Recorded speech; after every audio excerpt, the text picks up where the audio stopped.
First U.S. death was February 29th and in the United States. We're trying to figure out, I mean, an economy is important, and it's shut down, and there's a lot of, there's a lot of really negative consequences to that, too. So it would have been tough, obviously, to shut the entire country down on one death on February 29th. But how do we reopen? What is an acceptable amount of risk? Because you obviously, we're hearing shut down for 18 months from certain people. I don't know what the economic effects would be and the societal effects of being shut down for a year or whatever. But we're going to have the same type of arguments and the same type of second guessing when we reopen. If, God forbid, another person dies afterwards, how do we walk the fine line between trying to get an economy restarted and not opening yourselves up to criticism that you were heartless or caused death or have blood on your hands? Because you're going to hear it from the media, as you can see from what we've been talking about today. Let me say this. When the providers of health care can manage the caseload and do everything else it does, we'll be there. And we're going to get there. We're going to get there, Joe. No, I have no doubt we're going to get there. The point is, we had a surge. By the way, here's an example. Thank God we have the Javits Center. Thank God we have that boat. Why? Because God forbid, if we had a need for it, it would have been better to have it and not use it than not have it and need it. This is an example of where people are arguing back and forth.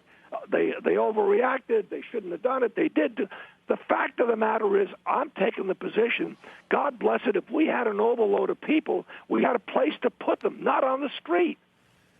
So, Joe, I'm giving you a long-winded answer. What I'm saying is, when we reach the point that we can manage whatever comes in, we're okay. We'll be able to deal with it.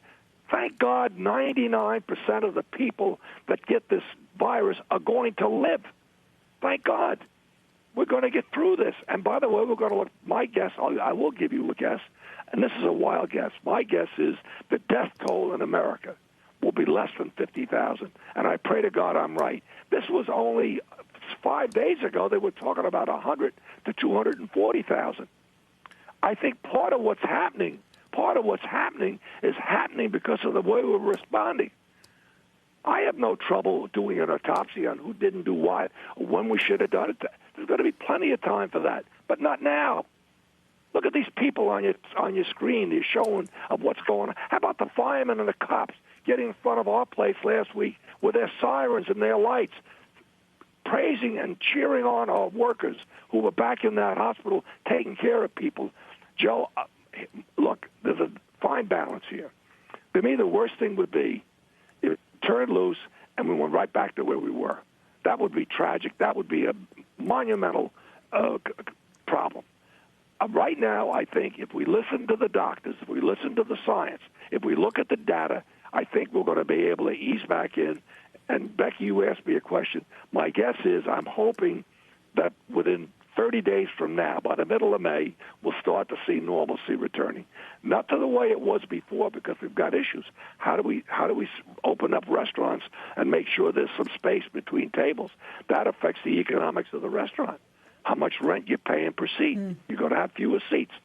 These are all things that have to, but I can tell you right now, the greatest thing we have going for us is the spirit of this great nation and the people in this nation that are the heroes.